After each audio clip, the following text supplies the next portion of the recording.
You're listening to Yoruba Igbo Muslimah with Corey.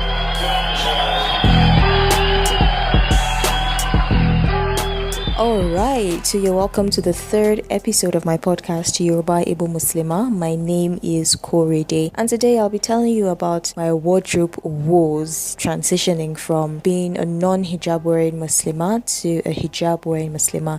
No, I was not born wearing hijab. I did not grow up wearing hijab. I know I started attempting to cover my hair after secondary school. Of course, I still wore my regular jeans and top and whatever clothes it was that I wore at that time, and I'll just tie a scarf and just go. So that's how I got into the university, like that. Just wear my jeans, my top, maybe tennis shoes and a hat or a scarf. When I got in uni, I got involved with the MSS and I made some new friends, and of course they tried to help me with my wardrobe, gave me a skirt or two. December that year, December 2011, my mom and I, we came on holiday to Lagos and we decided to do some shopping. So we went to this place where we got lots of shirts. So you know how mothers are. At that time, I was kind of chubby. I wasn't fat. I was kind of chubby. I was about a size 10 or so. She made me get shirts that were one dress size bigger because she was so sure that I was going to get bigger. Well, I didn't get bigger. Anyways, I got this really nice black skirt, ankle length, and a few other skirts. That started my ugly duckling era. Okay, I went back to school and I'll wear these oversized shirt and then I'll wear this skirt. My God, I rocked that skirt. I wore it almost every single day to lectures. Absolutely terrible. I know. At that time, I hadn't started learning to wrap the scarf around my head properly, the whole full hijab thing. I'll just wear this skull cap that Muslim women wear. I'm really glad I don't have any pictures from that period in my life, really.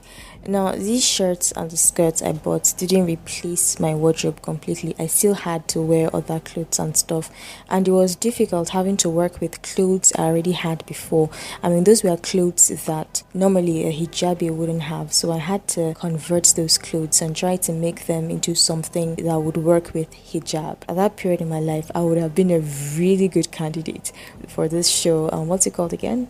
How Do I Look? I call that era my ugly duckling era. There was this day I had to go meet my mom at the mall. So I had this leopard print dress. It was long, but it wasn't long enough to reach my ankles, and I wanted to wear something that would reach my ankles. So I wore the dress, then I wore leggings underneath the dress. The only pair of leggings I had at that time were loose leggings, but all the same, I didn't care as long as they would cover enough. The sleeves of the dress were really short, so I put on this orange jacket. It was a very weird jacket, pretty ugly. I found a leopard print belt in my mother's wardrobe and just put that around my waist. Found leopard print sandals in my mom's wardrobe, put those on. Mind you, my mom has larger feet than I do. And then I paired that with a brown scarf that was completely the wrong shade. You can imagine I had layers and layers and layers on. I went like that, feeling like a fashionista of sorts. Really horrible, my gosh. I was walking the streets, getting in public transportation. So I got to my last stop, started walking toward the mall, and then this lady just calls out from the sidewalk, "Why do you cover yourself like this?"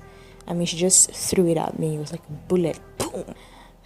It took me a few seconds to process that in my head, and then I replied, "Why do you expose yourself like that?" But I'm very sure she didn't hear me. I didn't bother to raise my voice or anything. I refused to let that hurt my self-confidence. I don't think it hurt my self-confidence at all, because I felt, yeah, I'm all covered up. This is what I should be doing. Covered girls rock. Woohoo! Even though I looked really horrible. I went to a private school and we weren't always allowed to leave school.